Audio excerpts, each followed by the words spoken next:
Most people turn to prayer and turn to God in times of tragedy. You know, when you're at rock bottom, most of the time people think it's presenting their requests to God, sort of like God's sort of some genie in the bottle to present your request. Now, that's not really what prayer is about. Yeah, you guys have done some research studies, actual research studies on prayer. We did. There's neurotransmitters in your brain that fire off chemicals. So a daily prayer practice is actually firing these things in your brain. It's making you feel better. Why is that happening? Why would God make something do that for me? Well, he made that. He built you that way so that if you talk to him on a regular basis, he's going to improve your life. A lot of people don't feel like praying or listening to the Bible at first. And it's for the very same reason that most people don't feel like going to the gym and working out. What happens when you pray is that...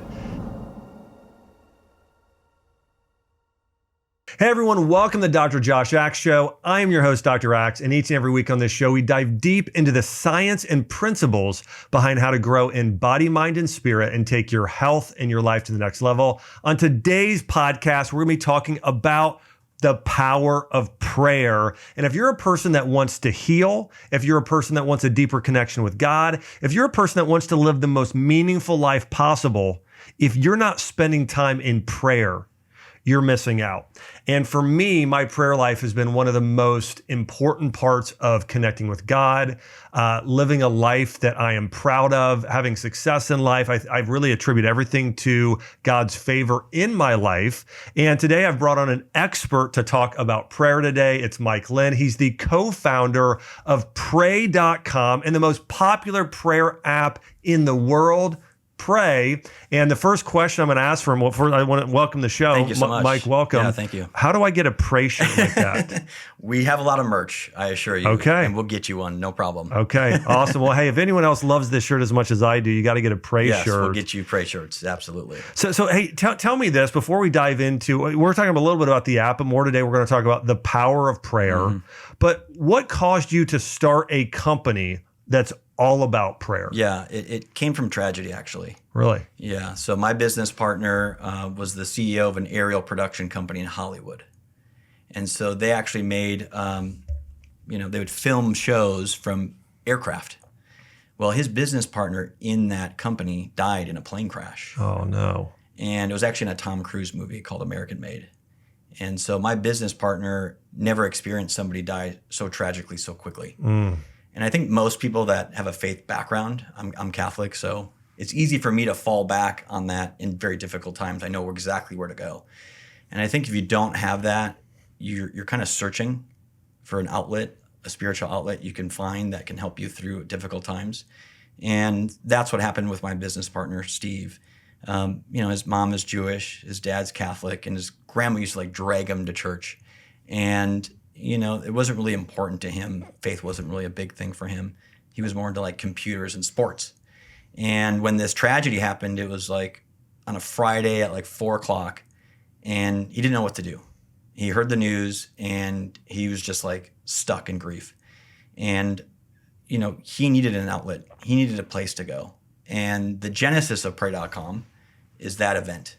And that event was there should be a place that he should know right away that is going to comfort him and be there, and actually is proven to work. And if you have a faith background like I do, prayer is important. Prayer works for you. It's why when you go to church and when you leave church, all of a sudden you have a smile on your face when you leave, is because it actually does work. And so it got started because of this event, and somebody sent him a pastor's podcast. He's like, you should check this out. This might help you. And he was kind of not into that Jesus stuff. I don't know if that's for me.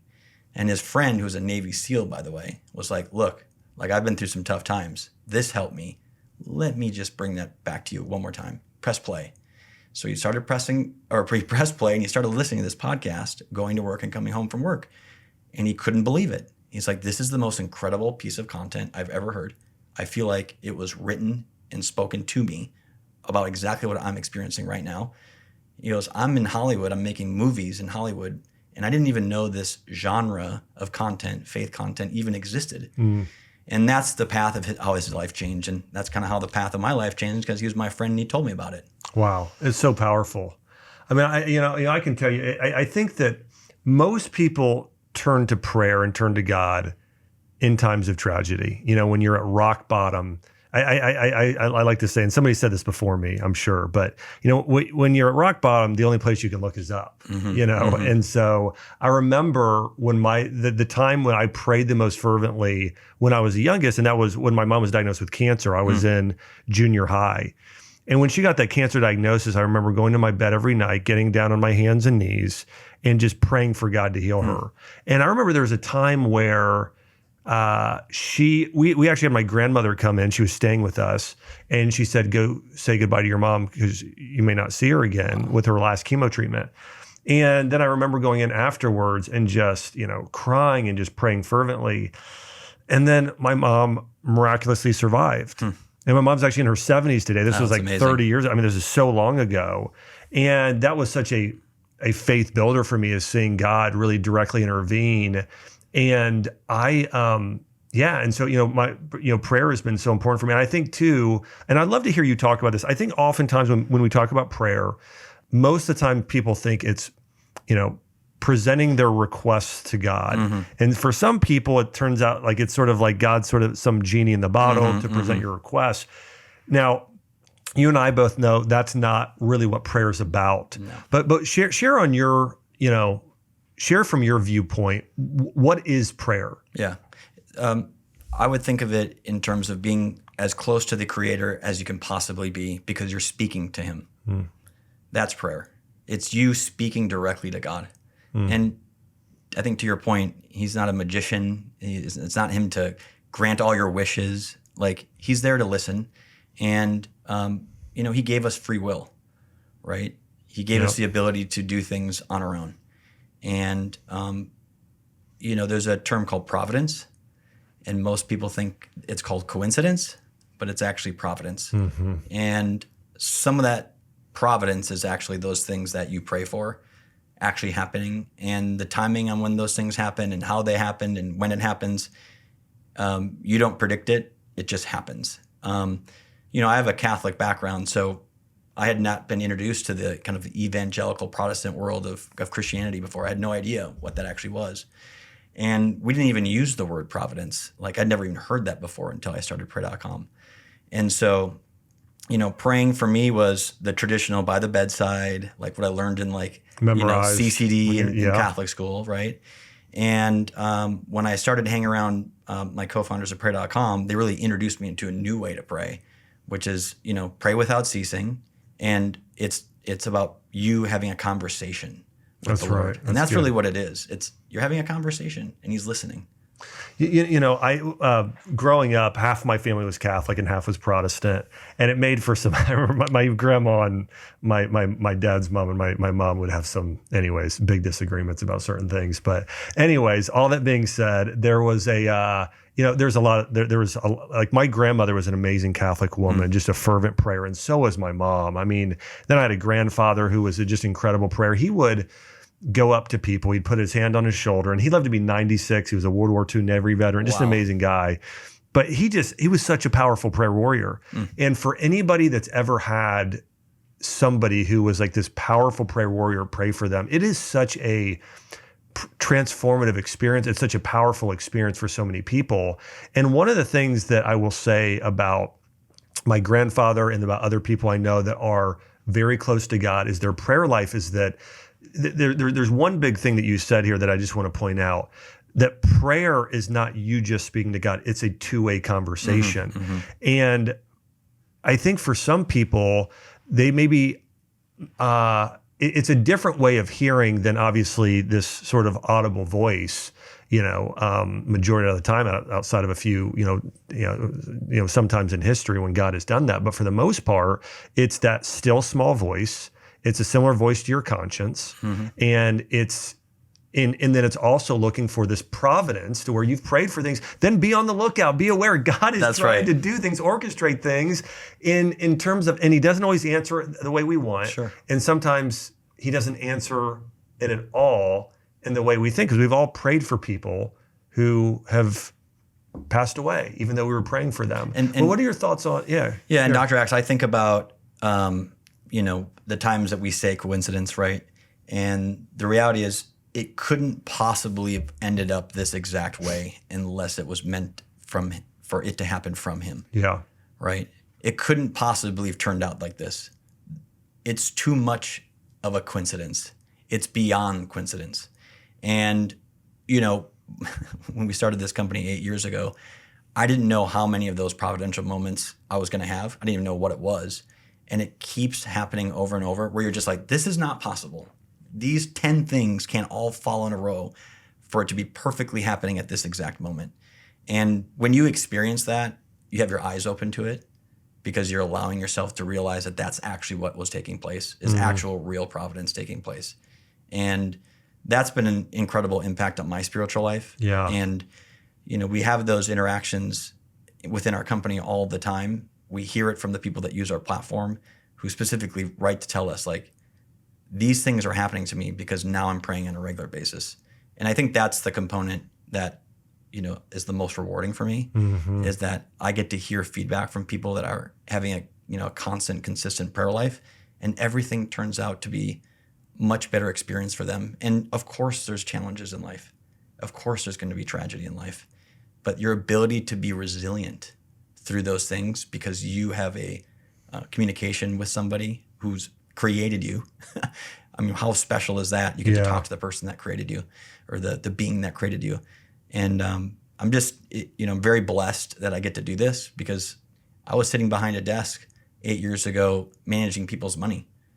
And I thought that was the path for my life until a providential thing happened and I met my business partner randomly at a conference. Wow. And so I think if you let yourself go a little bit and you open your mind up a little bit and you try a daily prayer practice, and it doesn't have to be on a digital prayer platform, by the way. You don't need a digital prayer platform. We want to help you by having a digital prayer platform that we can guide you through it. But if you have a regular, consistent practice, you will start seeing these things happen and you'll be able to recognize it for the first time. So that's, I think, the exciting thing about diving into a daily prayer practice is you'll start realizing how it's actually happening because you're around it and you recognize it for the first time. Yeah. So, one of the things that I've talked about a couple of times on my show, and I just think is so important, is that people have resources and mentors and people in their life that are guiding them into spiritual growth and into the truth. And I was listening to a recent lecture, and there's a psychologist and a pastor, Jordan Peterson, that has done the series on Exodus and on the Gospels. And he has a couple members from Cambridge and just some really brilliant, brilliant theologians and people. Bishop Barron is on there and Jonathan Peggiao.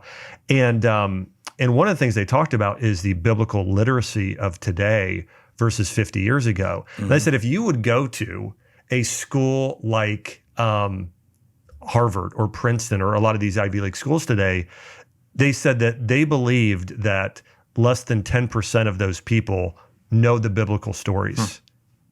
And Jordan Peterson said, because he was a professor at Harvard. Right. And so he said, when I first started lecturing there, more than 50%, most people did. They knew the story of Jonah. They knew the story of Abraham, of parting the Red Sea and Moses, of Jesus feeding the 5,000. They knew those stories.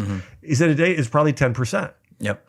And to me, and he also talks about real wisdom tends to be more of a narrative in your head in terms of, you heard the story of a biblical story, and now you have a frame of reference of why you should be generous or why you should honor your father and mother, or why you should pray about certain things.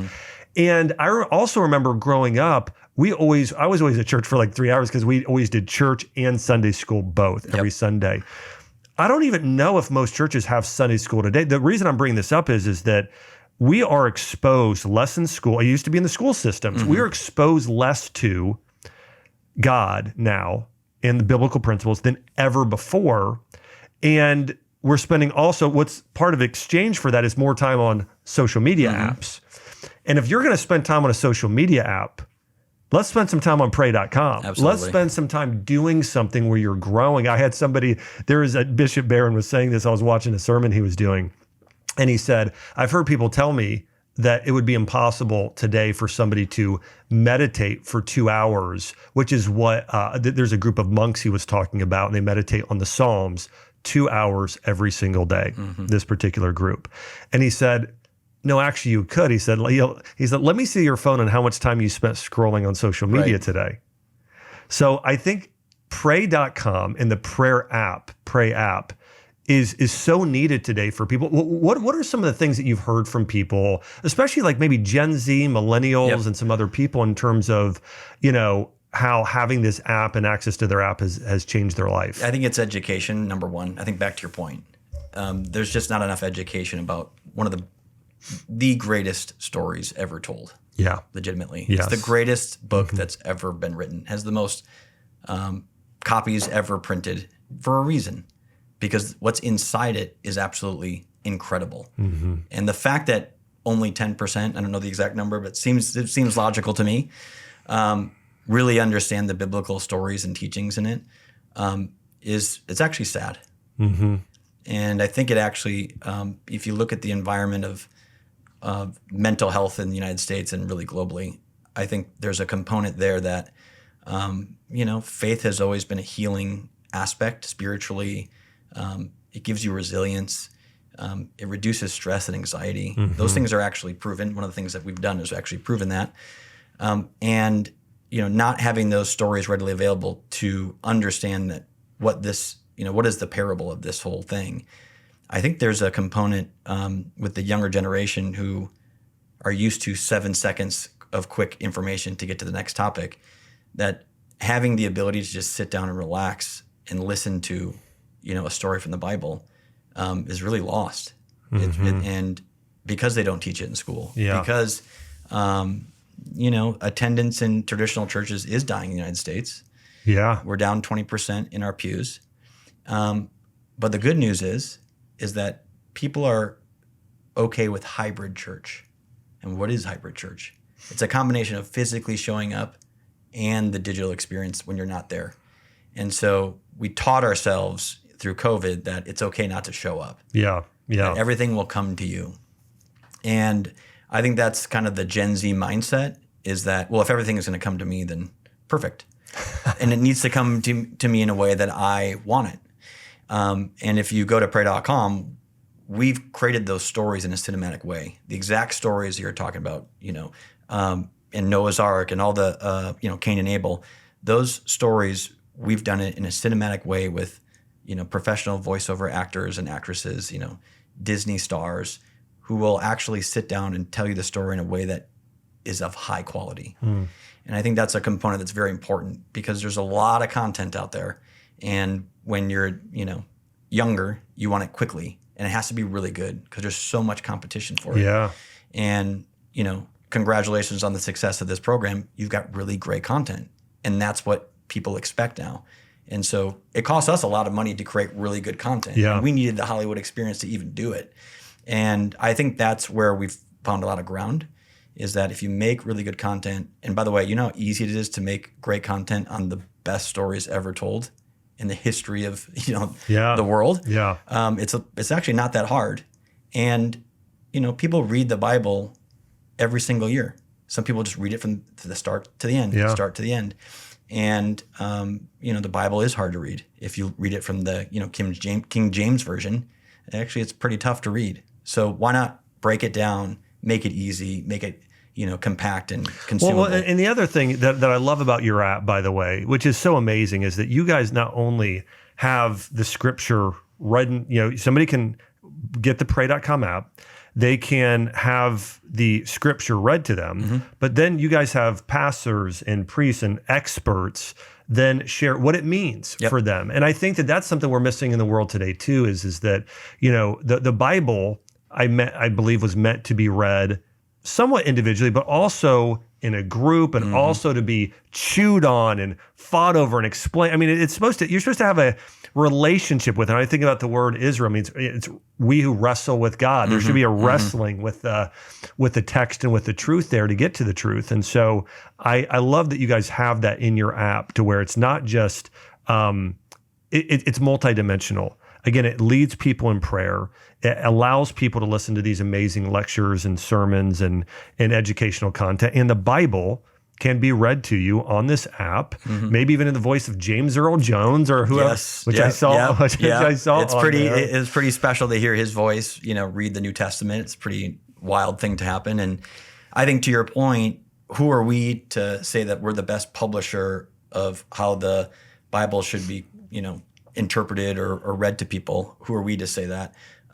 There's incredible voices and theologians that have done this, decades and decades and decades longer than, we've been working on pray.com. And why wouldn't we have their voices on our platform? Who do we think we are we're the best storytellers possible?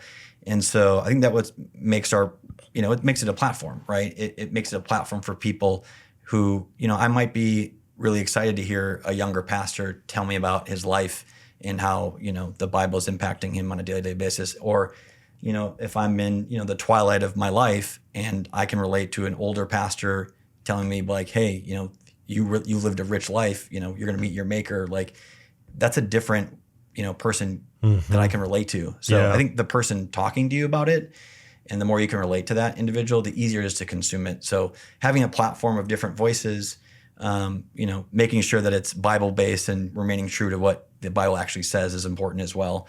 And, we're just fortunate to have, really impactful people that you may have heard of, like Drew Brees or Dr. Phil or, these different voices who, might attract you just to take a listen because you're like, oh, it'd be interesting to hear Darth Vader, read Genesis, I'm willing to listen to that. And that's what makes it fun for us because we don't know who's next. Like we don't know what voice we want next or what it could be. So we'll do a kid's Bible story and it'll have the same, actress from the Frozen as an example. Wouldn't that be interesting to hear, her voice, actually read some Bible content to, or Bible stories to our audience. So it makes the consumption of the content easier when you feel the connection to the person saying it. Well, I think this is a great thing to do with kids too. I mean, one of the things Chelsea and I do before bed, and we may start using the pray.com app with some of our education of our daughter, but we have a 4-year-old. At bed we have these books that are very simpler versions for 4-year-olds of the biblical stories. Yeah. So we sit down with her every night and we go through a different story, and then we give her a short quiz, which she likes at the end. We'll say, hey, who parted the Red Sea? Okay, who had the water dumped on them and were swept away at the end? The the Egyptians. And so we do this with her because we really want her to know and understand these stories because they are God's word. Yep. And she can then apply and use these principles as that narrative as she decides to make, as she makes decisions in the future. So I love what you guys are doing there. I want to talk a little bit more about prayer, and I want to say this. We have a lot of people on the show here who are really hungry to grow in their health and grow physically healthier, and also a lot of people who want to grow a stronger mindset, become more mentally resilient. Also, a lot of people that want to grow spiritually. And, I had a physical health battle about 3 years ago, where I had a spinal infection and I didn't walk for an entire year. And I was told by a doctor that I may be permanently disabled and I could die. And so I had a time where, I had about 48 hours where it was the lowest I'd ever felt in my life. And there were, I want to say this, there were emotions I had literally never experienced before. I'd never felt hopeless before or despair. Those are things okay, maybe I felt a little down for a day or disappointed or sad or minorly depressed, but I'd never felt actually hopeless. And the thing that turned it all around for me was I prayed. And I just said, God, I am so discouraged. I feel hopeless. I'm in the midst of this crisis, and I need a miracle. And I just felt like I heard from God. And again, it wasn't audible. It was just sort of this still small voice. And I just heard him say walk with me and we'll get through this together. And it was such a powerful sort of image in my head and feeling like I was walking along a road with Jesus. And so the thing I want to bring up with that is, and then I kept praying and praying and praying. And I had so many people pray for me. It was amazing. I had a friend who's really connected to a lot of pastors, and some people love these pastors. Some might think, oh, they're heretics. But I just want to say I had, Benny Hinn pray for me. I had Bill Johnson. I had John Bevere. I had Lisa Bevere. I could name a lot. A lot of people, just amazing prayer warriors, pray for me. And then I started praying and asking God, Lord God, would you heal me? And you know what? I prayed for instant healing. I never experienced that, but I did experience God sending people into my life constantly. Like there was this person who was an expert. Actually, I had a friend call me. I didn't talk to him in 2 years. And he just said, hey, how are you doing? I said, well, actually, I'm having this issue. He goes, I have somebody you got to talk to. He's the world's leading expert in stem cells. I'm going to get you on the phone with him and, now, like adding me on the other line. Things like that I was praying, God gave me another solution. But I think that people need to have a level of spiritual awareness.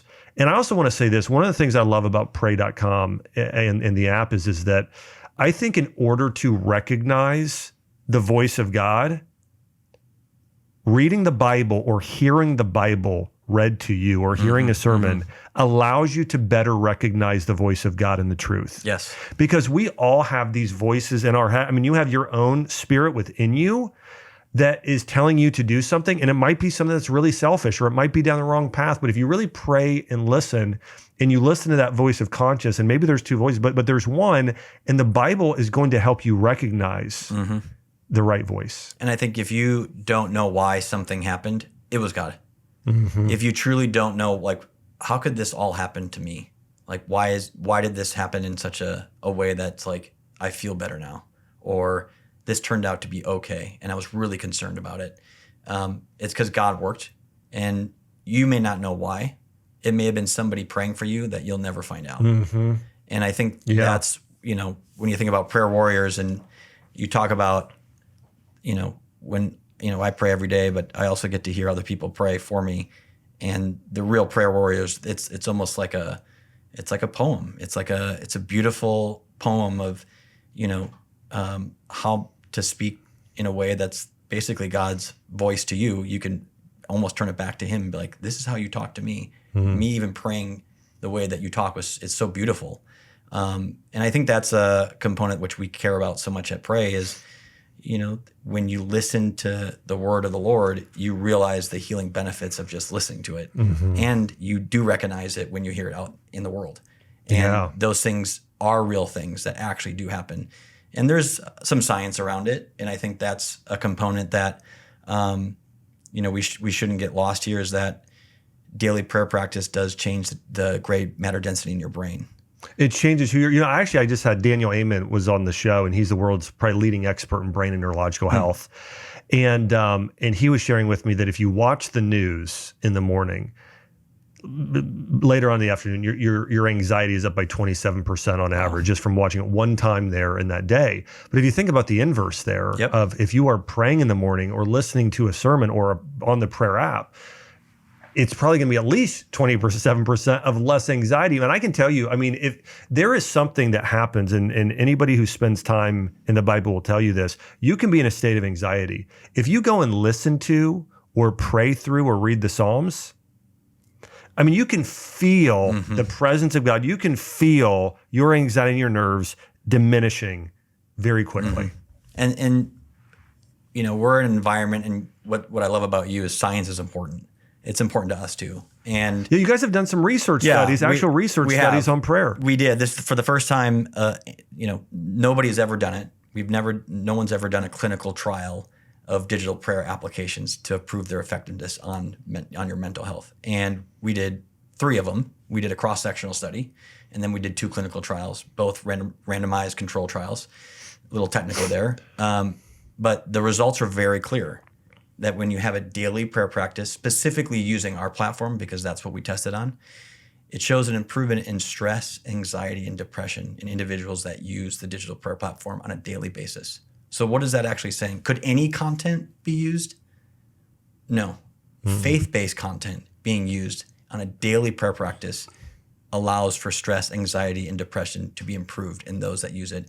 And we also found something very interesting in our base, clinical trial, is that marginalized groups like Black and Hispanic Americans, because we were focused on the American population, had an outsized return on prayer when they used pray.com. So they had even better returns in terms of their mental health. I have a theory of why that is. And I think it's due to when you read the biblical stories, the people that tend to be some of the most victorious people are people that were oppressed.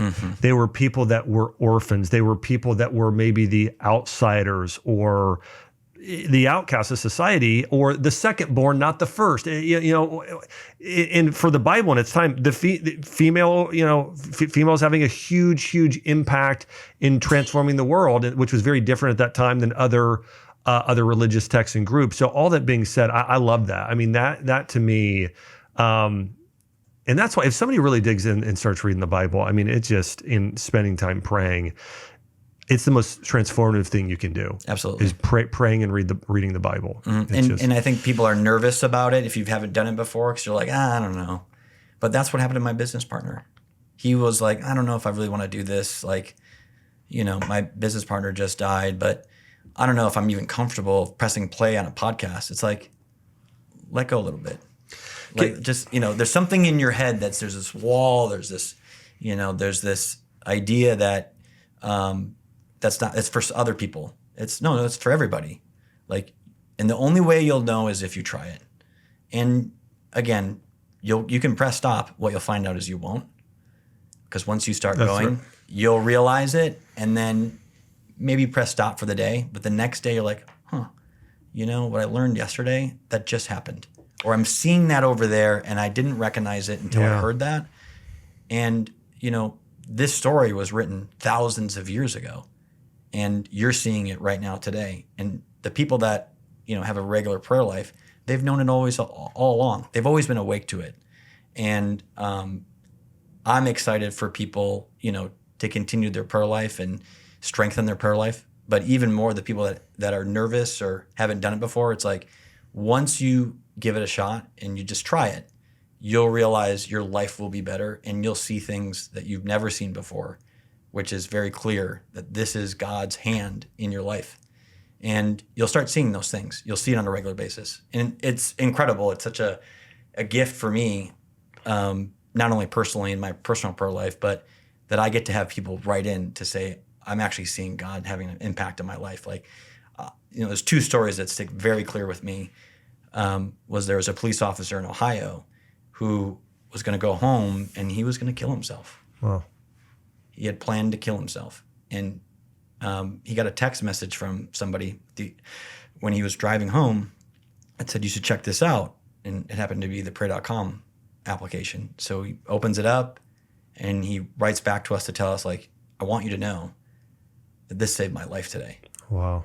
And, I'm not saying that we're a suicide prevention platform, but it happened at that moment. It actually did save someone's life at that moment. And the person, felt called to let us know that saved his life.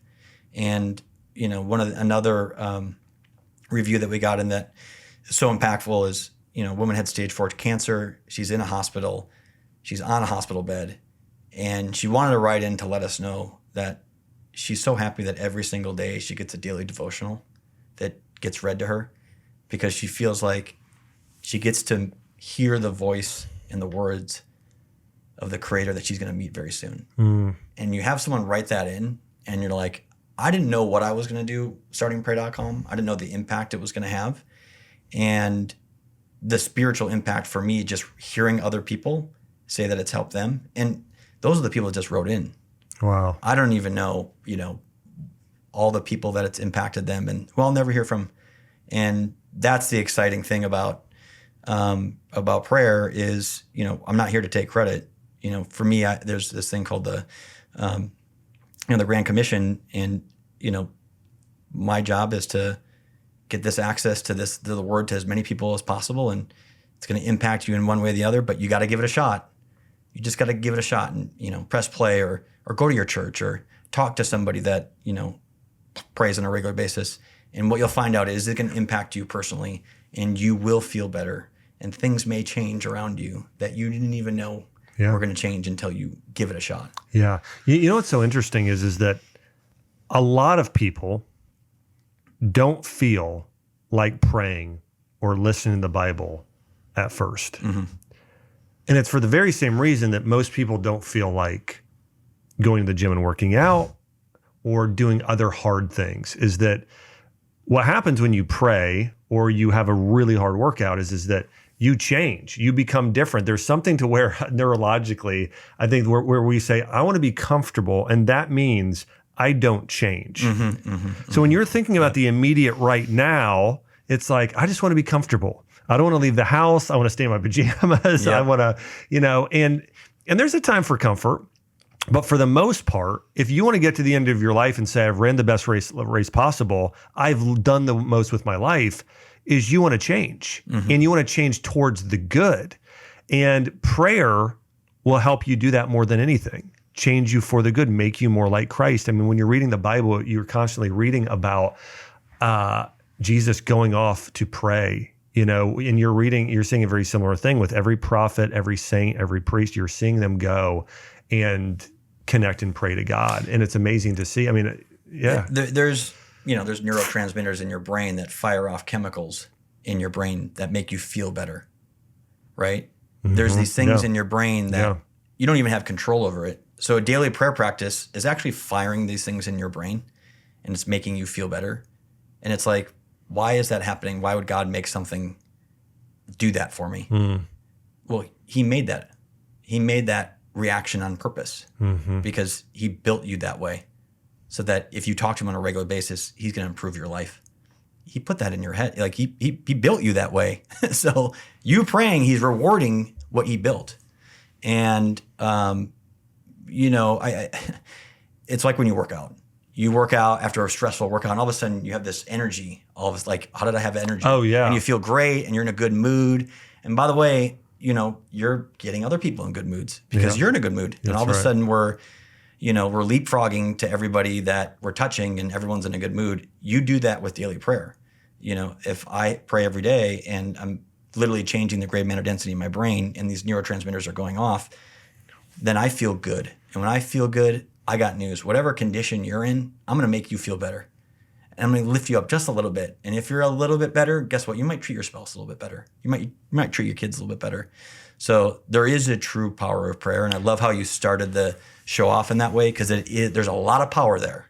There's an incredible amount of power. There's the power to change your own life, and there's the power to change other people's lives that are just around you. Because once you change yours, everyone's going to get impacted, and you don't even realize it. Mike, I have a practice that is, profoundly changed my life. And by the way, this goes all the way back to college. When I was in college, I grew up, I went to a Christian school through 8th grade. Then I went to a public high school. And then my first couple years of college, I sort of, I don't know, I fell away from my faith or really didn't focus on my faith at all. And I kind of had this thing in my head for a couple years where I thought, I'm trying to think how to say this, but something like Christians aren't fun. That's probably the best way I could say it. And then I realized I don't know what made me start thinking this or believing this lie. And then I had a time my junior year of college where I just was feeling so empty, because it's like I knew what it was like to have God in my life, and then I had 2 years of just not having God in my life and not having that conversation, not praying, not reading my Bible. And when I finally went back and I remember just praying. I got on my hands and knees and said, God, like, I need you. I feel meaningless, like and on the outside, everything would have probably looked great, but I just was not fulfilled. And I really felt like, and so what's crazy is I prayed, I said, but God, like, I don't feel like I have any Christian men or friends in my life right now, because I joined a fraternity and it just wasn't, they weren't real friends. And so I ended up saying, this is what I prayed. I said, God, would you send a flood of great Christian men into my life that can help mentor me, I can connect with, grow with, have fun, And 3 days later, I saw this flyer, and it was for this Christian event. It was called The Rock. It was a campus ministry at the University of Kentucky, which is where I was. And I showed up there, and there was a time of praise and worship. Somebody gave a talk. And then at the end, the most random thing happened. So somebody said, are there any Sigma Chi's, this is the fraternity I was in the audience, or people here? And there were probably like 100 kids there. I was the only one that raised my hand. Right. And he goes, I want to talk to you after. Okay. And this is the pastor's name is Brad Waller. I think he's in Missouri now. He's a pastor there. And he ended up saying, hey, this is like, hey, I was this in college, whatever. And he said, hey, I'd love to connect with you. And hey, I'd love to invite you to church. And I went with him. And then what's crazy is like the next week and he's still a friend. I mean, I've talked to this guy, anyways, we're still friends 20 some years later. And then I ended up the next week going, and I had a guy, and I was in a conversation with him. He said, "Hey, I'm starting a growth group. Do you want to be in it?" And I was like, "Sure." And actually, that guy lives in Nashville now. I'm still friends with him today. And so I found this amazing group of guys, and it was like, boom, immediately. And since then, God has flooded amazing Christian mentors and people in my life. I mean, I've had I could list off the people. Some are well known, some are not well known, but amazing, just Christian people that have just flooded into my life. And so that for me was just the testament of the power of prayer, but also of reciprocating, of once I prayed the thing, going and being on the lookout to go and know that God is doing something and acting on my behalf, because he's a perfect father. And I wish your experience would happen more often. I think what's happening today when you send your kids to colleges is there's this secularism that permeates that. That same thing happened to me, Dr. Axe. I was not focused on my Catholic faith in college. And everything around me has to do with school and sports and parties and fun. Yep. And, it certainly wasn't, hey, it's Sunday morning, we're not going to church. Like, who's coming to church with me? No one's talking about that. And you had an experience, which I hope everyone can have, which is if you fall away from it, can you find your way back? Is there a way to find your way back? Will you have a moment that you had where you're like, actually, I think I'm just going to pray right now. I'm not sure what's going to happen, but I feel compelled to do it. Yeah. And then everything kind of lines up and a domino happens, right?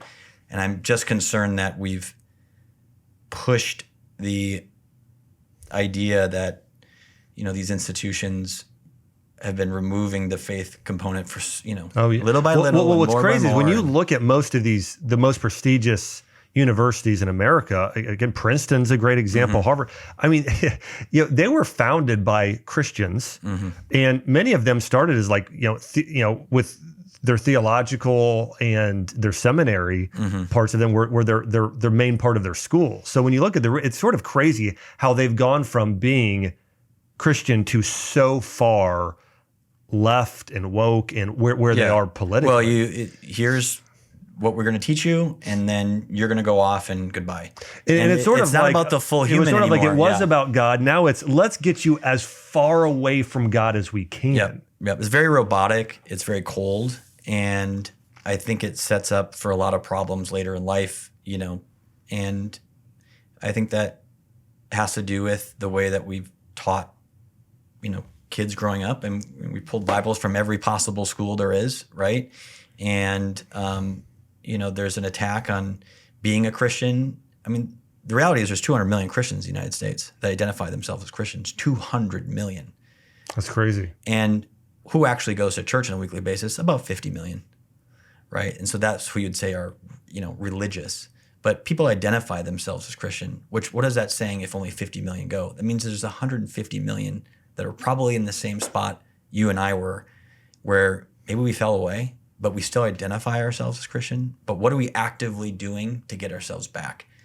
And, I pray that there's an opportunity where they can have that moment to pray, or somebody prays for them and gets them to have that moment where they go, something feels wrong.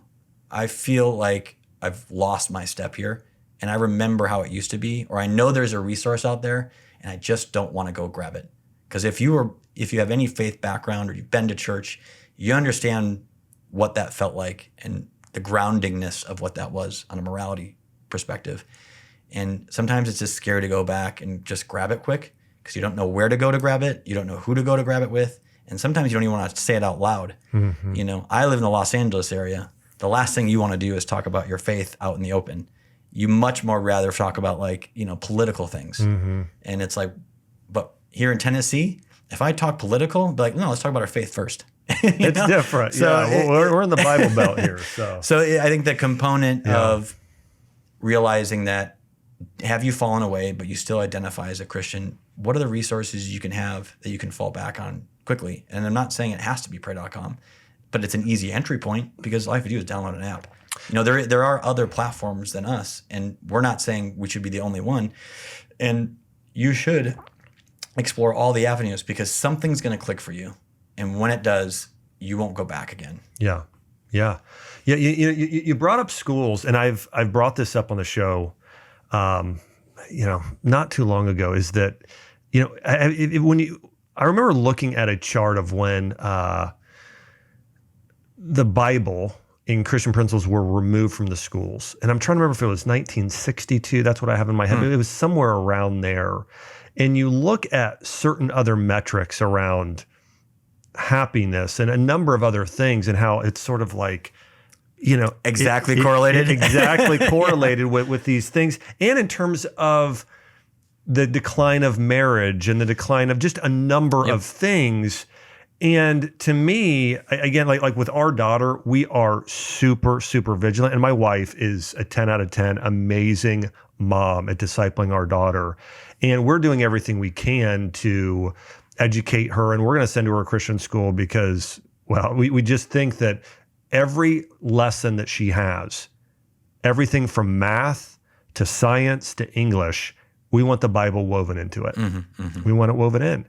And so for us, it's a very, and I was so blessed to go to a Christian school through 8th grade. Like my mom worked, I was at 2 jobs, and she worked at that school in order to, like the school I attended, in order for me to have tuition. So she was my gym teacher at the Christian school I went to for that. And so because my parents just believed it was just so important. And I'm so glad because I was able to learn those Bible stories and some of those things. But like there's a lot of adults too, where if you don't know these, it's not too late. Yeah. Learn them now. Yeah. I mean, here's the thing. If somebody would go and devote, let's say you go to the Pray app, pray.com, and you listen while you're driving to work. I think the average work drive's 22 minutes, something like that. Your average 30-minute TV show, about how long it lasts. 22 minutes. If you did that for an entire year, you would know most of the biblical stories. And what if your kids are in the car when you're listening? Wow. There you go. What if your spouse is in the car while you're listening? Hey, I just want to check this out. Can I tell you another thing for dads out there and for men? I saw this study around how if the father comes to faith, the percentage of time the entire family comes to faith, it's something like 90%, like 92%. Like it was incredibly high versus if it was someone else, it's not as, and it's not to say it's not important, but just statistically. Yeah, because it tends to be the hardest one in the family to commit. I mean, women will drag their spouses to church. They're the first ones to reach out and go. We even seen that in the demographics of pray.com. We skew more heavily towards women. And they tend to be open to and gravitate to spirituality faster, earlier, and easier. And men tend to be stubborn and kind of be dragged into it until they realize how beneficial it is. And they go, oh, okay, sounds good. And it makes sense because if you get the last stalwart who finally is going to go, all right, let's do it. And he goes, oh, this is an amazing thing that we should be going to on a regular basis. Everyone's going to toe the line as well. Everyone's going to go, that makes sense. So that totally makes sense to me in terms of like, if we can get the men to go, everyone's going to fall in line anyway. If we get the women to go, the women's got to drag the husband there, and we shouldn't have to drag anybody. We should introduce it into a way that they can feel comfortable having it, that interaction for the first time. Yeah. I have another belief around why part of this is as well. And I think it's because churches today have become so soft. And it's sort of like, from like a political stance or from like a teaching stance or everything. Yeah. Both of those, yes, but everything. I think they've become, a lot of churches, and I believe I believe it's across the board, especially Protestant and Catholic, both. I think it's where it's like, don't break the rules. And we're going to lower the bar to where you say a prayer one time and that's all it means to be a Christian versus Christ said, follow me, pick up your cross and follow. I mean, there was like, he's calling his disciples to live this radical, extraordinary, selfless, amazing life and literally change the world. You're so right. And for me, like, I like to think of myself as somebody who, like, again, for me, I want to get at the end of my life and be proud. Yeah. To say, you know what, I poured out my entire life and did something meaningful. And for me, if I have a church and the message is, hey, we've lowered the bar, we keep lowering it, and all you have to do is show up here and you don't have to change. That's not inspiring to me. I'm not going to show up. Like John Maxwell wrote a book called The 21 Irrefutable Laws of Leadership. And he talks about the level, where are you on the scale of level 1 to 10? Well, he says, if somebody is a level 3 leader, then they're not going to attract level 7 leaders or 9 or 10. And so like the highest level of leadership are those people that have the coaching and nourishing mentality where it's like, I'm calling you to your highest level of potential possible, asking you to sacrifice and give it all. And like, I know from the men I know that I am most closely connected to, all of them, they want to do something meaningful and big, and they're warriors. They want to fight a fight. Yep. And so that's not what most churches are calling men to today. You've nailed it. The bar is so low that it basically is to this point, you don't really have to commit much. And when you don't commit much, is there any value to anyone just psychologically? If I don't have to commit really anything and there's no real consequences because no one's going to care if I'm there or not, well, why am I even going? And I think part of that had to do with the declining, it's almost like a cycle. It's like we've got less people in the pews, so let's make it easier for people to come in, and we'll water it down to the point where anybody can come and there's no real thing that you can do that's, sinful or wrong or bad.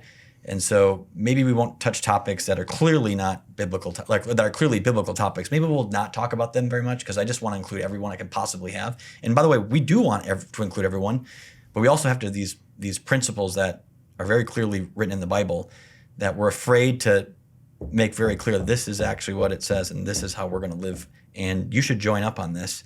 But if you make it too easy, then it becomes, well, if everyone can do it and it's super, super easy, then is it really worth doing?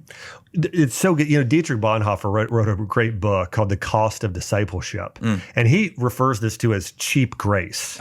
It's cheap. It's not worth anything. To your point, it was such a good point. It's not, it doesn't feel like it's of value versus when you're reading in the Bible, they're talking about it's a pearl of great price. Sell your field, sell your house, sell everything to just get this one pearl. And you think about the model that Jesus gave, it wasn't this lower the bar. I mean, if you go and read the Sermon on the Mount and go and read some of his teachings, like the rich young ruler coming up and he's like, sell all of your possessions and give them to the poor. And it said, and he walked away like downtrodden and depressed about that. And so, but my point there is that he's calling you to something more. And if you're a person listening to this and you're saying to yourself, I want more. I feel empty. I feel like I need more. I want to have that true, deep connection to my Creator.